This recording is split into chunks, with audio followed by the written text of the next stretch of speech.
જોઈ spark today news Navapura police station ખાતેના પોસ્કો તેમજ એટ્રોસિટી મુજબના ગુનામાં છેલ્લા 10 વર્ષથી નાસ્તા ફરતા આરોપી શ્યામ સત્યનારાયણ શુક્લાને નવાપુરા પોલીસની ટીમે ઉત્તર પ્રદેશથી ઝડપી પાડ્યો છે।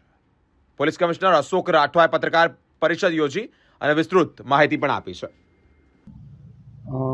માનનીય કમિશનર સાહેબ શ્રી નરસિંહ કોમર સર અને એડિશનલ સીપી દીના પાટીલ સરની સૂચનાથી કે જે પણ જૂના ગુનાના જે એબ્સકોન્ડર્સ છે કે જે ગુનો કર્યા પછી વર્ષોથી નાસ્તા કરતા હતા એના પકડવા માટે એક સ્પેશિયલ ડ્રાઈવ ચલાવવામાં આવી છે। જે અનુસંધાને અમારા ઝોન ડીસીપી અભય સોની સાહેબની સૂચના મુજબ વિવિધ પોલીસ સ્ટેશનોમાં જે ઝોન 2ના પોલીસ સ્ટેશનોમાં ટીમ બનાવી અને એબ્સકોન્ડરને પકડવા માટેની કાર્યવાહી હાથ ધરવામાં આવી। તે મુજબ નવાપુરા પોલીસ સ્ટેશનમાં વર્ષ 2015માં 67/2015માં એક ગુનો ગુનો નોંધાયો હતો। એ ગુનામાં 363, 366 તેમજ 376 મુજબની વિવિધ કલમો હેઠળ તેમજ પોક્સો એક્ટની વિવિધ કલમો અને એટ્રોસિટી એક્ટની કલમો મુજબ ગુનો નોંધવામાં આવ્યો હતો।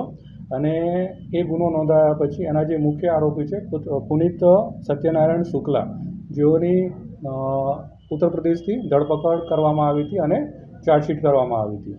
પરંતુ આનો જે સહ આરોપી હતો શ્યામ સત્યનારાયણ શુક્લા, જે 10 વર્ષથી નાસ્તો કરતો હતો, એનું અમને લોકલ ઇન્ટેલિજન્સ તેમજ ટેકનિકલ ઇન્ટેલિજન્સથી નવાપુરા પોલીસના પીઆઈ તેમજ એમની ટીમે વિવિધ સોર્સથી માહિતી મેળવી અને જાણવા મળેલ કે આ જે એનો સહ આરોપી છે એ ઉત્તર પ્રદેશ હતા અને વિવિધ ટીમ બનાવી અને ઉત્તર પ્રદેશ ટીમ રવાના કરેલ હતી અને આજ રોજ એની ધરપકડ કરવામાં આવેલ છે અને નવાપુરા પોલીસ સ્ટેશન ખાતે એને લાવવામાં આવેલ છે।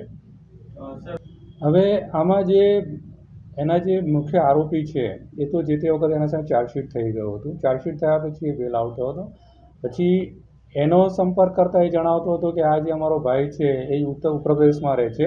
પછી ઉત્તર પ્રદેશ થઈને જે તે વખતે તપાસ કરવામાં આવી તો ત્યાંના જે એનો બીજો ભાઈ રહે છે જણાવતો હતો કે આ તો દિલ્હી જતો રહેલો છે અને અમારી પાસે કોઈ પણ કોન્ટેક્ટ નથી અને સંઘી જેવો છે અને અમારી સાથે કોઈ પણ કોન્ટેક્ટ રાખતો નથી।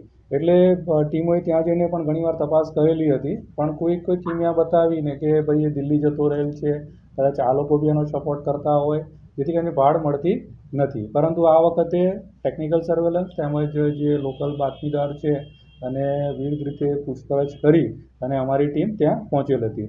આમાં એટ્રોસિટી મુજબની જે કલમો છે એ લાગેલ હોવાથી આની આગળની તપાસ છે કે SC/ST સેલના જે ડીવાયએસપી છે એ આગળ કાર્યવાહી કરશે। આટલા વર્ષ શું કરતો હતો એ ત્યાં 10 વર્ષ?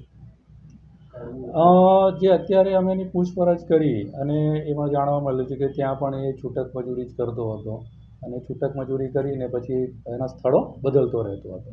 જો પરિવાર હેલ્પ કરી રહ્યો તો એના પર પણ ગુનો નોંધાશે?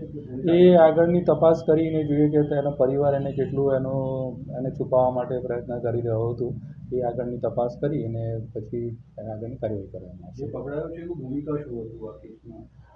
મેઇન આરોપી જે છે પુનિત સત્યનારાયણ શુક્લા, કે એ જે પોક્સો હેઠળની જે ગર્લ હતી એને એ બગાડી ગયો હતો, પરંતુ અહીંથી ઉત્તર પ્રદેશ સુધી આ લોકો બાઇક પર ગયા હતા। તો આ બાઇક પર આ જે શ્યામ સત્યનારાયણ શુક્લા જે આનો ભાઈ છે એ છેક ત્યાં સુધી લઈ ગયો હતો, એટલે પૂરી મદદગારીની એની ભૂમિકામાં રહેલી હતી।